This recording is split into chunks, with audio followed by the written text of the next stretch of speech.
Hi, Mark here, trust you're well. It's early January 2025 and I'm out with our family dog, giving a little wander, stretching his legs, letting him have a sniff. And I wanted to come back to a few questions I've had in comments about a video that I did about my experiences of the inReach Mini2. And if you go to this playlist, it's in the description. I'm creating a playlist of all the videos that I'm doing about my experiences of the inReach. So the questions, lots of questions I've had by social media, by comments, by emails. People have phoned me and asked me for more detail to expand on saving money using the inReach system. And this is not just the Mini2. So I'm going to try and answer those and go a bit more into depth into my workflow. I use this to track my location. What's great about it is the battery duration. 10 to 15% of battery usage is approximately an 8-hour hike in my experience over 4 months. So do the math. 1 week, 7 hikes, hiking for 8 hours. I get the battery usage of a device. Obviously, if you've got a larger device, so the 68 eyes, 67 eyes and so on, bigger battery, they will last you longer. How do I use this? I use this to track my location and as an emergency communicator. I do not use it to share my location. What do I mean by that? Press the SOS button. It'll contact the Garmin center with my location, and using my iPhone or using the screen and the buttons, I will have a communication with them. Whether that's I've fallen over and broken my leg, whether my truck has broken down, I take this everywhere with me. As you can see, Sparky's with me. I'm going for a little wander. This is tracking my location, my walk, where I'm going.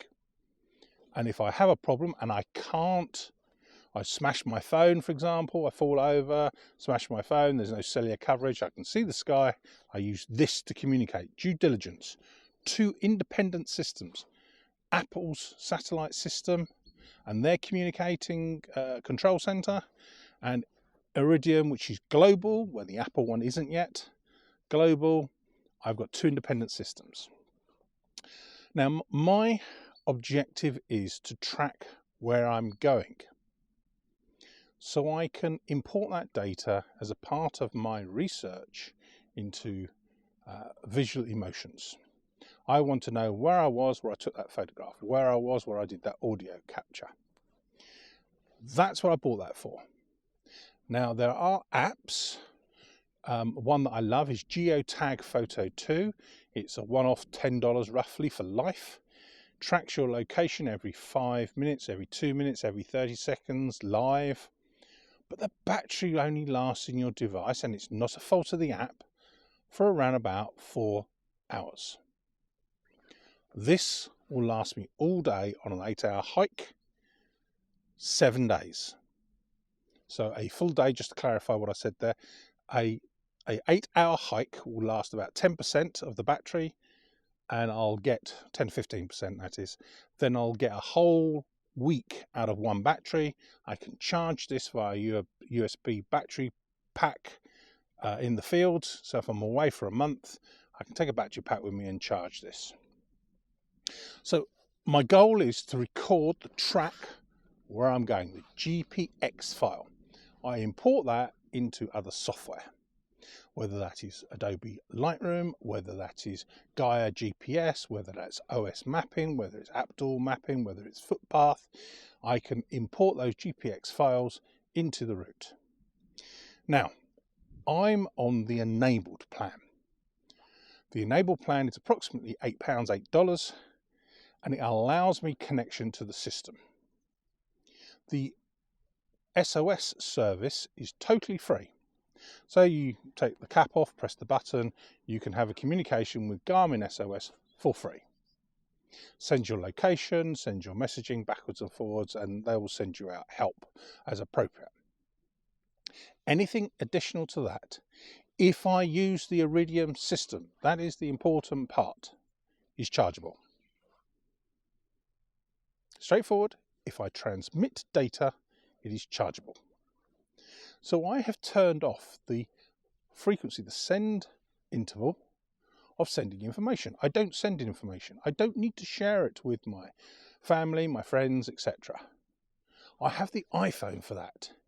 Satellite messaging is free on the iPhone, most parts of the world.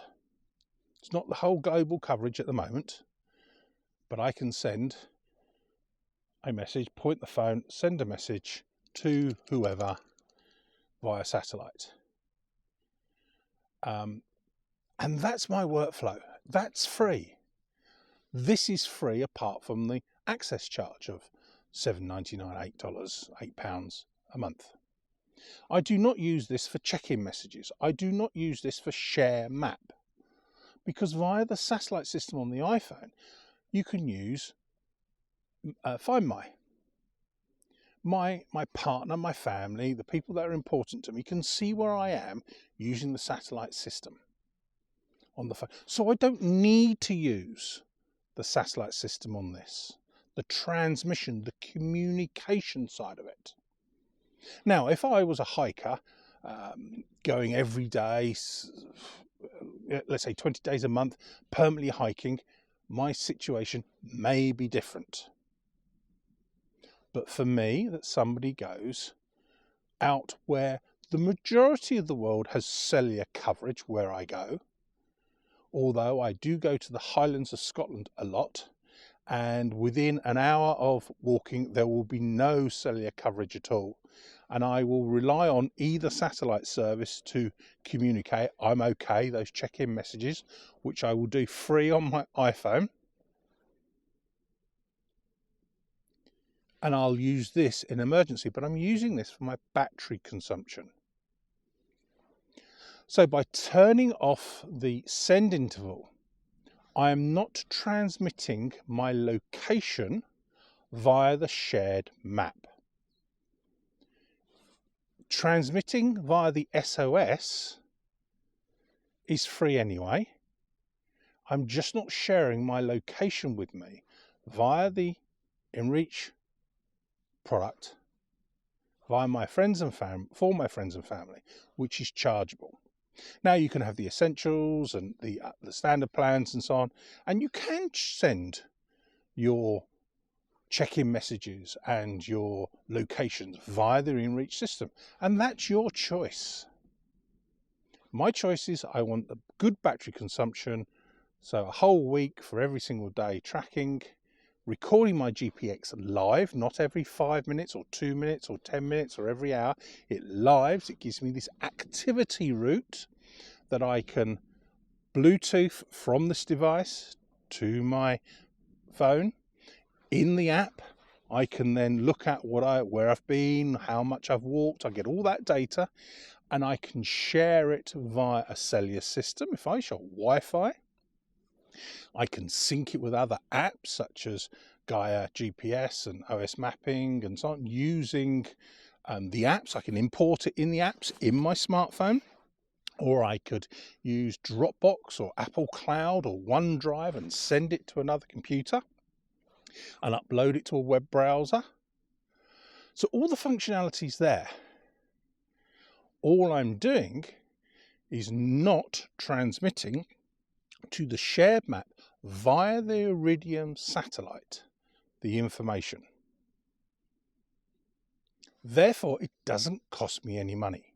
It does not affect my SOS, which works on the enabled plan. So if you don't need to tell friends, family, work colleagues where you are every 5 minutes, you can run on the enabled plan because you can communicate via the iPhone. And I'm sure Android do a system as well. Now, caveats, at the moment, the Apple iPhone satellite system's only been out since the iPhone 14, so 2 years. I don't know everything about it because I don't use it that much. But from my understanding is you have to send a message, very much like the inReach. You have to send a message to your friend and family. I'm just checking in, I'm okay now, darling. I'll let you know when I'm leaving in the morning. And you point the device to the satellite and it will send it. It'll take a few seconds to get through and they can reply back to it. You can send emojis, I believe, and they can track where you are via the Find My app as well, using satellite. It only turns on the satellite services when you have no cellular or Wi-Fi cover. So it's not something that you can fall into working. It has to wait, say, oh, I've got no internet connection, I've got no cellular, we'll go to satellite, and you can send. People can't randomly send messages to you. You have to instigate them. Why is that? Because there's a lot of marketing text messages or your delivery's coming today, and that would flood the satellite network. So Apple's not allowing that. But once you instigate the text message to your partner or whoever, they can reply back, you can reply back and have that conversation. And at the moment, that's free. And Apple have said, and they haven't yet implied any charges, but they said it's going to be for 2 years for each device. So if you buy an iPhone 16, that's 2 years. Get an iPhone 18, it's free again for another 2 years, and that's what they've implied. So I've gone into a little bit more detail into my workflow. Brilliant product. Really pleased I have this. I've been using it now 5 months most days, walking the dog. I have it on a band that I have here. And when I step out of the car, I just turn on my tracking and so on. Does work with breadcrumbs, so you can track back and navigation, my workflow, but I absolutely love it. So I hope that answers a lot of the questions that I've had. I've had about 20 questions, all different media, different ways and so on, etc. And this is just a follow-up. If it's helped, I'm really pleased that it has. Please subscribe. There's the playlist for everything that I'm learning around the inReach, because it is clunky because we're used to new modern interfaces. But once you get your head around how the interface works, and I'm learning every day and only a fool knows it all and so on, really, really, really good. And I think I will upgrade at some point to the 68i for the mapping, etc. and so on. And that's mainly for battery again. But anyway, so please subscribe, like, ask a question in the comment. Here's the playlist link for everything that's going to be about the inReach Mini2 and all the accessories. And I've got several accessories now, and I absolutely love this accessories. And what I do a lot of the time is I will put it on a suction cup on the dashboard or on the windscreen, and I'll track where I'm driving. And I use it, or I've never had to use it, but I will use it as an emergency beacon for if my truck breaks down or I get stuck in the snow or whatever. I can speak to Garmin. Garmin will message my breakdown company that I'm with and transpose all the information to them, and they'll send somebody out with me. So I'm now using this every single day. Hope it's helped. Take care. All the best. Bye for now.